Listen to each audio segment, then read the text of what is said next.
उपमुख्यमंत्री एकनाथ शिंदे नाराज आहेत का? खरं तर महायुतीचं सरकार सत्तेत आल्यानंतर हा प्रश्न अनेकदा उपस्थित झाला आणि पुन्हा एकदा हा प्रश्न निर्माण होण्याचं कारण शिंदेंचा श्रीनगर दौरा।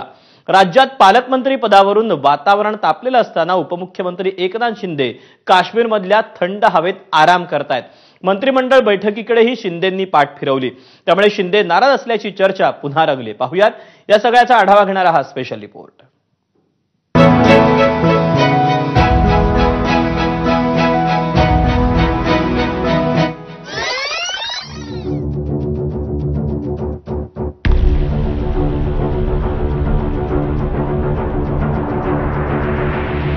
पृथ्वीवरचा स्वर्ग मानल्या जाणाऱ्या काश्मीरमध्ये उपमुख्यमंत्री एकनाथ शिंदे थंड हवा खातायत, पण त्यांच्या काश्मीर मुक्कामाची राज्यात मात्र गरमागरम चर्चा सुरू झाली आहे। 10 ऑगस्टला शिंदे सहकुटुंब श्रीनगरमध्ये दाखल झाले। जम्मूतल्या शिवसेनेच्या महारक्तदान शिबिरात त्यांनी रक्तदानही केलं।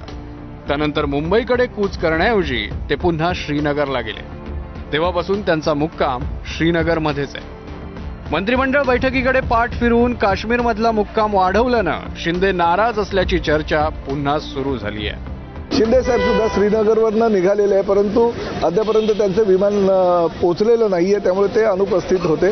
त्यामुळे असं काही कोणाची नाराजी वगैरे असायची काही कारण नाही। परंतु एक गोष्ट मात्र नक्की, हे जो 15 ऑगस्टचा झेंडावंदनाचा कार्यक्रम आहे हा पूर्ण राज्यासाठी ज्या ज्या जिल्ह्यामध्ये पालकमंत्री नाहीत त्या जिल्ह्यामध्ये कुणी झेंडावंदन करावं यासाठी काढलेलं आहे। त्यामुळे पालकमंत्री बाबत वादाचा आणि याचा काही विषय नाहीये। महायुतीत शिंदे नाराज असण्याची अनेक कारणं असू शकतात। रायगड आणि नाशिकच्या पालकमंत्री पदावर दावा ठोकणाऱ्या शिवसेनेचा पुन्हा भ्रमनिरास झालाय। स्वातंत्र्यदिनी रायगड आणि नाशिकमध्ये झेंडावंदन करून पालकमंत्री पदाचा खुंटा बळकट करण्याच्या भरत गोगावले आणि दादा भुसेंच्या मनसुब्यांना सुरुंग लागलाय।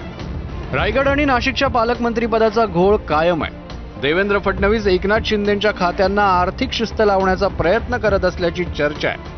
निधी देताना अजित पवारांकडून शिंदेंच्या मंत्र्यांची अडवणूक होत असल्याची तक्रार आहे। महायुतीतल्या या आणि अशा अनेक तक्रारींचा पाढा एकनाथ शिंदेंनी गेल्या आठवड्यात दिल्ली दौऱ्यात भाजप श्रेष्ठींपुढे वाचल्याचं समजतंय। सलग 2 आठवडे एकनाथ शिंदेंनी दिल्लीवारी केली।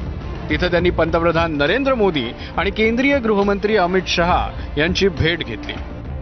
तिथून परतल्यानंतर शिंदेंनी थेट काश्मीरचं तिकीट काढलं। त्यामुळे दिल्लीत नेमकं काय घडलं याचीही चर्चा सुरू आहे।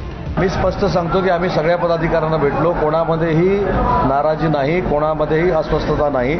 100 जागा जिंकणार भाजप असं भाजप म्हणते। आमचे कार्यकर्ते, आमचे पदाधिकारी एकनाथ शिंदे साहेबांच्या नेतृत्वाखाली स्ट्रॉंगली काम करत आहेत। ते कॉन्क्रीट कार्यकर्ते आहेत। शिंदे साहेबांनी उठाव केला, त्यांनी सगळे शिवसैनिक उद्धवजींना कंटाळून, त्यांच्या कार्यभाराला कंटाळून हे सगळे इकडे आले होते आणि त्याचं नेतृत्व शिंदे साहेबांनी केलं होतं। हे तर खरंच आहे। शिंदे साहेब मुख्यमंत्री झालेच, ते आम्ही मान्यच केलं होतं, तो काही विषयच नाही आहे। पण आता नंतर आपण बघितलं, संख्याबळ जर बघितलं तर मला असं वाटतं की त्याप्रमाणे देवेंद्रजी मुख्यमंत्री झालेत आणि हे एकनाथजींनी मान्य केलेलं आहे। कुठेही आमच्यामध्ये वादविवाद नाही आहेत, कुठेही आमच्यामध्ये एकमेकांमध्ये चढाओढ या ठिकाणी नाही आहे। राज्याचा विकास करायचा आहे, मोदींना जसं देशाला पुढे न्यायचं आहे, त्यामध्ये महाराष्ट्राचा वाटा हा सगळ्यात मोठा असला पाहिजे अशी आमची इच्छा आहे आणि त्याप्रमाणे आम्ही काम करतोय। विधानसभेत महायुतीला छप्पर फाडके बहुमत मिळालं असलं तरी तेव्हापासून शिंदे नाराज आहे।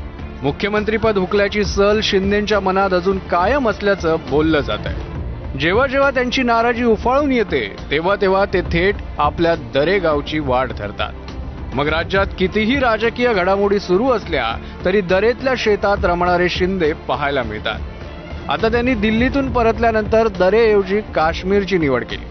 त्यामुळे श्रीनगरमधल्या थंड हवेत राहून शिंदे राज्यातलं राजकीय वातावरण तापवतायत की केवळ जीवाचं काश्मीर करतायत हे एकतर शिंदे सांगू शकतील अथवा फडणवीस।